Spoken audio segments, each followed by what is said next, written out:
Bismillahirrahmanirrahim. Assalamualaikum warahmatullahi wabarakatuh. Baik, pada video kali ini saya akan menjelaskan mengenai yang pertama adalah pengertian fosil, yang kedua adalah proses pembentukan fosil atau fosilisasi, yang ketiga adalah lingkungan pembentukan fosil, dan yang keempat adalah contoh-contoh fosil.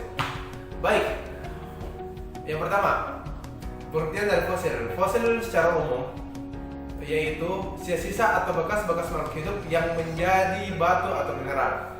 Untuk menjadi fosil, sisa-sisa hewan atau tanaman ini harus segera tertutup sedimen atau kata lainnya itu fosilisasi. Fosilisasi merupakan suatu proses penimbunan sisa-sisa hewan atau tumbuhan yang terakumulasi dalam sedimen atau endapan-endapan baik yang mengalami pengawetan secara menyeluruh, sebagian ataupun jejaknya saja. Secara umum, ada dua hal penting yang menjadi syarat. Yang pertama adalah rapid burial, adalah proses terkuburnya suatu organisme setelah dia mati dan terhindar dari binatang yang memakan bangkai maupun proses pembusukannya. Yang kedua adalah hard parts. Ini maksudnya adalah organisme tersebut memiliki bagian tubuh yang keras yang akan terawetkan di dalam lapisan batuan. Kemudian proses fosilisasi secara umum itu terjadi antara lain, yang pertama adalah preservasi utuh. Contohnya adalah fosil serangga atau tumbuhan yang terjebak di dalam amber. Amber ini adalah resin pohon yang menjadi fosil dan dihargai karena warna serta kecantikannya.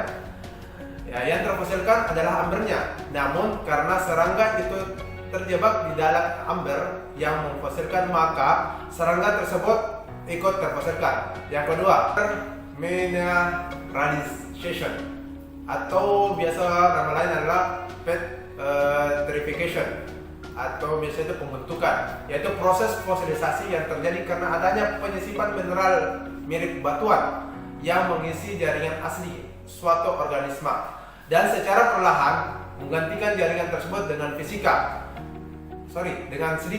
Silika adalah salah satu unsur utama pembentuk batuan, baik yang kita ketahui adalah batuan buku, sedimen maupun batuan-batuan fosil yang lainnya. Yaitu kemudian ada kalsit juga, ada pirit, sehingga baik jaringan keras maupun lunak bisa terawetkan. Kebanyakan fosil tulang dan kayu terjadi karena proses mineralisasi. Yang ketiga adalah replenishment, atau pada proses ini bagian keras organisme hancur dan digantikan oleh mineral lain seperti kalsit, silika, pirit atau besi. Yang keempat adalah carbonization atau qualification. Pada proses ini yang tersisa dari suatu spesimen hanya karbon. Unsur lain seperti hidrogen, oksigen, dan nitrogen sudah hilang. Dan yang terakhir dari proses fosilisasi yaitu crystallization. Pada proses ini bagian keras organisme berubah menjadi mineral yang lebih stabil atau kristal yang lebih kecil berubah menjadi kristal yang lebih besar. Oke, yang ketiga adalah lingkungan pengendapannya. Kebanyakan fosil ditemukan dalam batuan endapan atau sedimen yang permukaannya terbuka.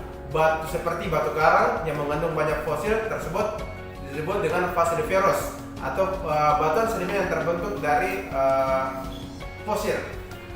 Tipe-tipe yang terkandung dalam batuan tergantung dari tipe lingkungan tempat sedimen secara ilmiah terendapkan.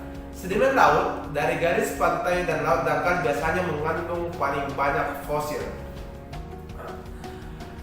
Seperti kita lihat di depan ini adalah contoh beberapa jenis batuan sedimen fosil.